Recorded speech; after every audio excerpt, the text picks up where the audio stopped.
Welcome to Town Hall Tuesday on the River 98.9, and our guest tonight, Dr. Bill Conrad from the Stackpole Hall Foundation. Tonight we'll talk about the foundation and also about their long-range planning initiative, which is underway, that'll include, hopefully, the help from you and everyone in the community. Dr. Conrad, thanks for joining us tonight. Can we begin by talking a little bit about the Stackpole Hall Foundation? Sure, I can. The Stackpole Hall Foundation is a philanthropic foundation. We have invested dollars that we take the earnings from and make charitable contributions with. And we've been doing that for over 60 years. The foundation actually came into existence in 1951. And it was created by the people who owned the Stackpole Carbon Company, which had been a very, very successful company in the area. In fact, the largest company, very diversified company, at one time employed in just same areas alone 2,500 to 3,000 people. But anyhow, with the money that the families had made from the company, they created a foundation in 1951, and that foundation continues today. Our focus is L County and the quality of life of the people in L County. So the vast majority of our grants go to L County organizations or organizations that may be located outside L County but serve L County people in a very significant and specific way. A board of trustees that really represent two different groups of individuals. We have we consider our community-based members, and then we have our family-based members. And then we have some that are sort of community and sort of family. So we've got 11 trustees at the current time. Some of them live in Charleston, South Carolina, and Boston, Massachusetts, and in Vermont, and others live right here in L County. So it's a very diversified group of people, and again, it's a combination of family members who have a keen interest in philanthropy and local leaders who have demonstrated an interest in philanthropy over the years. Bill, I understand you're planning for the future now and have a long-range planning initiative that is underway, right? We are, John, and planning has been something that we've been all about for a very long time. Many foundations sort of wait for the knock on the door and someone comes in and says, I've got a project, will you consider funding it? And we do that. Our door is open to anybody who's got a good idea and wants to come down and talk to us about it. But we also have taken the initiative and gone out into the community and said, what are the real critical issues that confront people and deal with, again, as I said earlier, quality of life. And we've done two major planning initiatives and then some minor planning initiatives. Our summer jobs program really came out of one of our very first and early planning initiatives.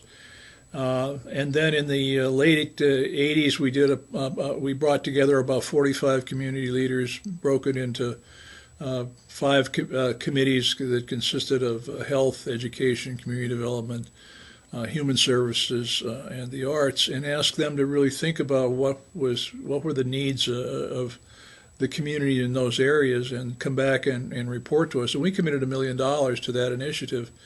And then, in about 2006, we did a very similar planning initiative based, again, upon finding the cutting-edge issues in those areas where we fund and brought in, a new group of people to begin to investigate those things. And they came back with recommendations. And out of those recommendations, we funded a number of initiatives. One that we're pretty proud of is a partnership, a wellness partnership between Dickinson Center, Penn Highlands, Elk, and the school districts, and that's turned out to be a good program, I think, for young people. Bill, I understand that the long-range planning initiative from the Stackpole Hall Foundation this time will take on technology and people from our community. Yeah, we've decided to do, again, the third major planning initiative, and we wanted to do it a little bit differently this time, and we really wanted to get a lot of input from the community and community members rather than relying on community leaders within those. Now there's about 6 or 7 fields that we fund in. And really get input from the community. How do you, what's on the minds of the community? We also decided this time, instead of doing a general kind of initiative, to look at 2 areas which we think are critical areas that are confronting Elk County and the quality of life in Elk County. So we're going to focus on ideas or projects which will keep young people in the area, give young people opportunities to create meaningful careers for themselves, so that we don't continue to have this brain drain that we've experienced for the last number of years. And then at the other end of the spectrum, we want to look for good ways to help seniors maintain a quality of life and independence as long as they can. And the two are really kind of connected, because I think if you think back over the history of the community, one of the assets that the community had was this tremendous familial relationships, large families, extended families. And so as people aged, their needs were taken care of in many instances by their extended families. And today, with fewer and fewer young people coming back and creating careers and families in this area, older people find it much more difficult to have that support structure that once was prevalent. And so the 2 areas that we're really going to focus on is what we can do, again, as I said, to create opportunities for young people, and what can we do to help seniors be independent and self-sufficient as long as possible. And to do that, we're going to use technology. We have worked with a company called IdeaScale, and they're a crowdsourcing type of network. And basically what's going to happen, John, is that anybody will be able to go onto a web page, register on that web page, and then submit an idea. And that idea will get collected and correlated and tabulated through this process. And hopefully many people will come up with ideas in one of these 2 areas. People will also, however, have an opportunity to go in and look at other ideas that have been submitted, and to vote on those ideas or to make comments on those ideas. And the comments could be a suggestion for broadening it, or whatever the case may be.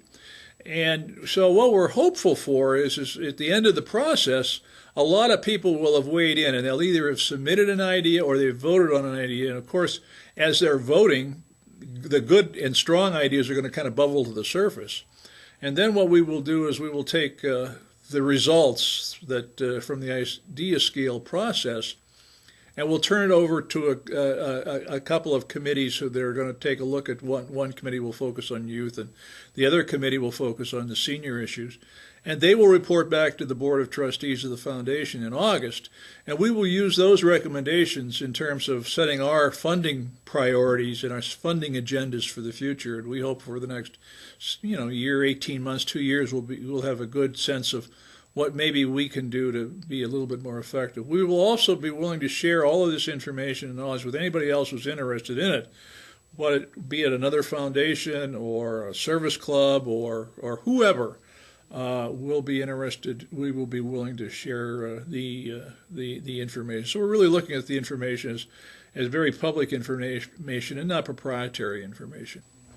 Talking with Bill Conrad from the Stackpole Hall Foundation. Bill, I know that there's a website that's going to be made available to the public to give their input into the long-range planning initiative from the Stackpole Hall Foundation.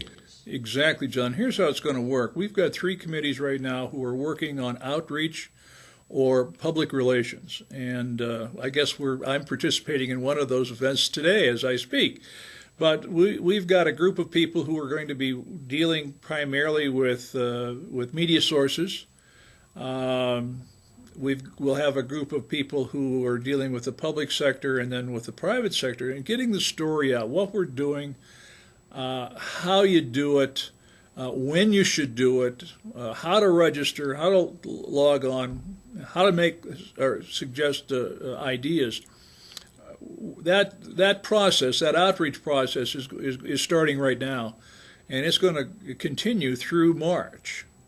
And then effective April 1st, the IdeaScale site will come online, And, effective early in the morning on April 1st, people will be able to log on and list their ideas and go back and visit that website and see what other ideas have been submitted and vote on ideas and make comments on ideas. We're going to keep that web page open for a month, the month of April.